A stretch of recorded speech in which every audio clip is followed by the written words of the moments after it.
ઢોસા બનાવે ઢોસા ઢોસા ઇડલી સાંભાર ચટણી ઢોસા ઇડલી સાંભાર ચટણી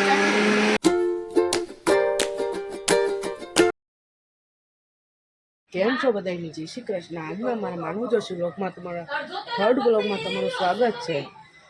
અહીંયા જોઈ શકો છો હું મારા માસીના ઘરે આવ્યો છું। અહીંયા એટલે સામેનો વ્યૂ તમે જોઈ શકો નકરી બિલ્ડિંગો દેખાય છે। બાકી બધા શું કરે છે એ આજે તમને દેખાડું। તમારા ગડી દીદી અહીંયા ઇસ્ત્રી મારે છે બરોબર। પછી અહીંયા મારા દીદી ઢોસા બનાવે ઢોસા ઇડલી સાંભાર ચટણી ઢોસા ઇડલી સાંભાર ચટણી પછી મમ્મી અહીંયા આપણે બનાવે બા અહીંયા બધું બધું સુધારે ઢોસા બધા ફૂલ મોજથી બધું કામ કરે છે। ઢોસા ઇડલી સાંભાર ચટણી આ ચટણી અહીંયા છે इधर है चटनी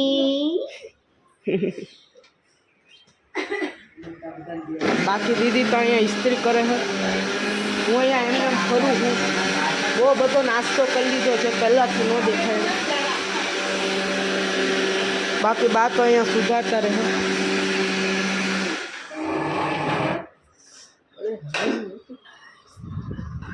બીજું મમ્મી એક કામ હોઈતું હે કે મીઠું લે તો હું મીઠું લેવા જાઉં છું કરિયાણાની દુકાને બરોબર। તો ત્યાં જઈને મળું। હું અત્યારે નીચે તો આવી ગયો પણ ચાવી લાવતા ભૂલી ગયો। હવે પાછું ઉપર જાઉં।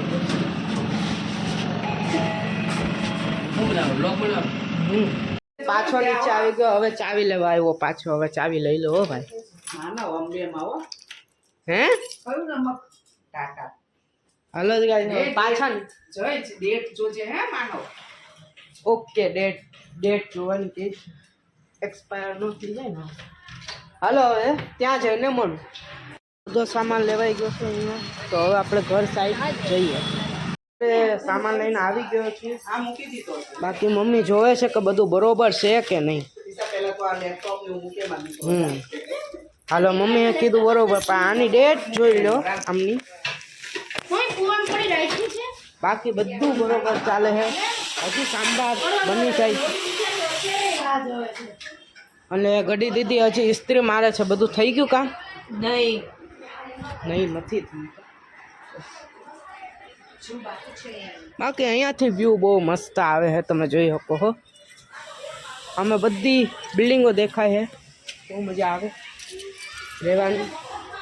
બાકી આ ઘરે બહુ મસ્ત છે તમે જોયું હશે મારો ઓલો બ્લોગ કયું ઘર લઈએ એમાં કેટલા ઘર આપણે 2 ઘર જોયા 3 સોરી પહેલાંથી થોડા ઘર જોઈ લીધા હતા જે તમને ખબર નથી। રેન્ટ વધારે છે ભાડું મમ્મી કે ભાડું વધારે હે ઓકે હાલો હવે પછી મળું। તમને એક વસ્તુ બતાવવાની રહે કે આ જો મંદિર કેટલું મોટું છે। જો કબાટ જેવું તો મંદિર છે બહુ મસ્ત મંદિર છે। હવે બધા ભગવાનને અહીંયા બિરાજમાન છે અને અહીંયા જો ઘંટડી કેવી મસ્ત છે ને અહીંયા બાજુમાં આવા શ્લોક લખ્યા છે ને આ બાજુએ લખ્યા છે બહુ મસ્ત છે। બાકી ટીવી તો બહુ મોટું છે આખું ઘરનું ટૂર નથી દેવું બસ ખાલી કહું છું કે આ વસ્તુ અહીંયા બહુ ખાસ છે બાકી બીજું કંઈ નહીં। એક નવરા એક રીલ શૂટ કરી છે જે હમણાં એડિટ કરીશ પછી તમને અપલોડ કરું।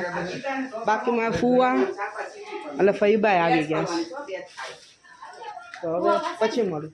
અચાનક કયા મધમાખી હોવાને કારણે હવે તેનું મોત છે અહીંયા। આવી જલ્દી હવે 2 કલાક સુધી ફોન ન આવે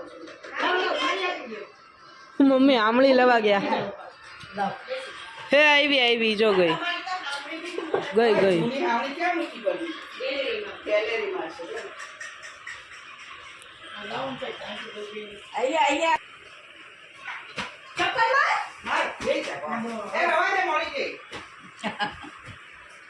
બસ રેડી બસ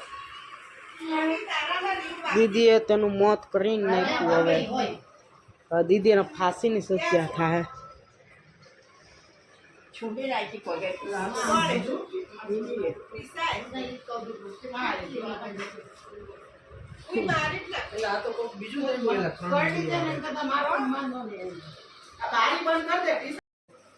ઢોસા અને સાંભાર તો હવે ખાઈને મળું.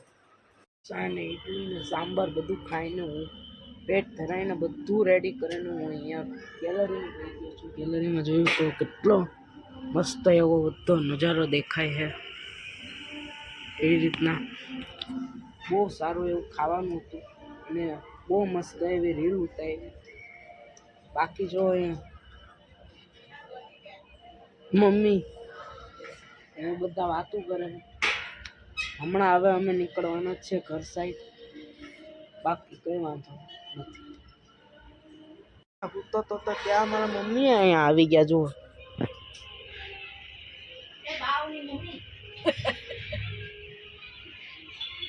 બાકી મસ્ત અહીંયા ઉતા કેટલી મોટી ગેલેરી છે. આમ જો અમારા પગ હું એક આખો આવી ગયો કા મમ્મી.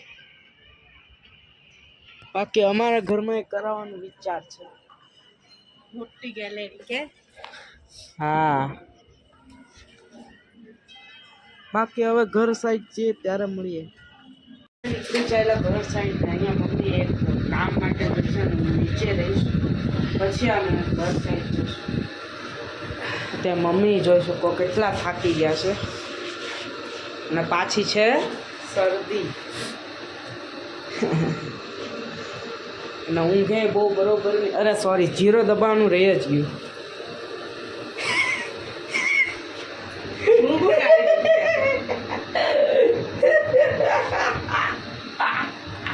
હાલો નીચે જઈને મળું. આવી ગયા નીચે ને હવે મમ્મી જરા એના કામમાં ને હું અહીંયા રહીશ ઊભો. બાકી હવે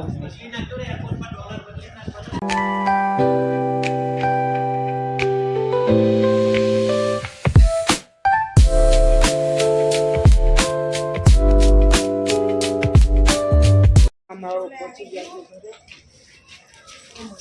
જો અમે આ વસ્તુ લઈ લીધી છે.